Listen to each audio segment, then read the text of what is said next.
ஒகேனக்கல் காவிரி ஆற்றில் கடும் வெள்ளப்பெருக்கு ஏற்பட்டுள்ள நிலையில் கரையோர பகுதிகளில் வீடுகளுக்குள் வெள்ளம் புகுந்துள்ளது. முதலில் அந்த காட்சிகளை பார்க்கலாம்.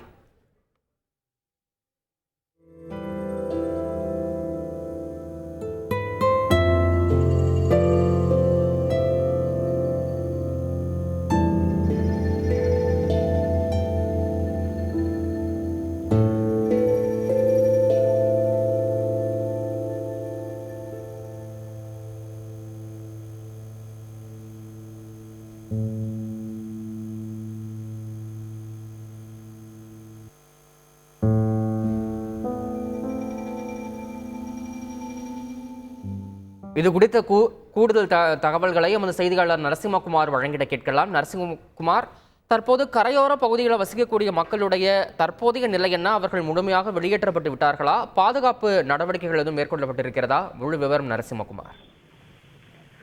வணக்கம். கர்நாடகா மற்றும் கேரள, வயநாடு உள்ளிட்ட பகுதிகளில் தென்மேற்கு பருவமழையின் காரணமாக தற்போது கனமழை கொட்டி தீர்க்கிறது. இதன் காரணமாக கர்நாடக அணைகளான கபினி, கிருஷ்ணராஜசாகர், ஹேமங்கி, ஹேராவதி உள்ளிட்ட அனைத்து அணைகளும் தற்போது முழு கொள்ளளவை எட்ட உள்ளன. இதன் காரணமாக அந்த அணைகளுக்கு வருகின்ற முழு நீரும் உபரி நீராக காவிரியில் வெளியேற்றப்பட்டு வருகிறது. அந்த நீர் கடந்த 17 நாட்களாக தமிழகத்திற்கு வந்து வண்ணம் உள்ளது. 4000 கனஅடியில் தொடங்கிய நீர்வரத்து படிப்படியாக உயர்ந்தது. இன்று காலை 1,70,000 கனஅடி நீர் வந்து கொண்டிருந்த நிலையில் அடுத்தடுத்த மணித்துளைகளில் வரிசையாக நீர்வரத்து மேலும் உயர்ந்து தற்போது 2,10,000 கனஅடி நீர் வந்து கொண்டுள்ளது. இதன் காரணமாக காவிரி கரையோரத்தில் உள்ள வீடுகளில் தண்ணீர் புகுந்துள்ளது.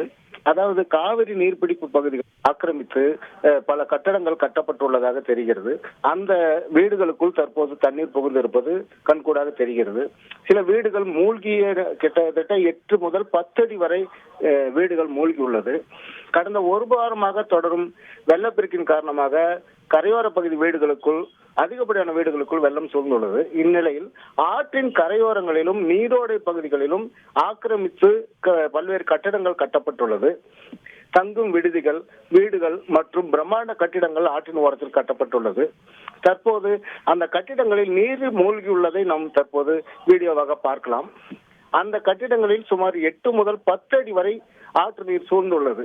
இதில் ஒரு சுவாரஸ்யமான வருந்தத்தக்கக்கூடிய விஷயமாகவும் கூறப்படுவது என்னவென்றால், அந்த முழுவதும் நீர் சூழ்ந்த அந்த கட்டிடத்தில் தற்போது கட்டுமான பணிகள் எல்லாம் நடந்து வருகிறது.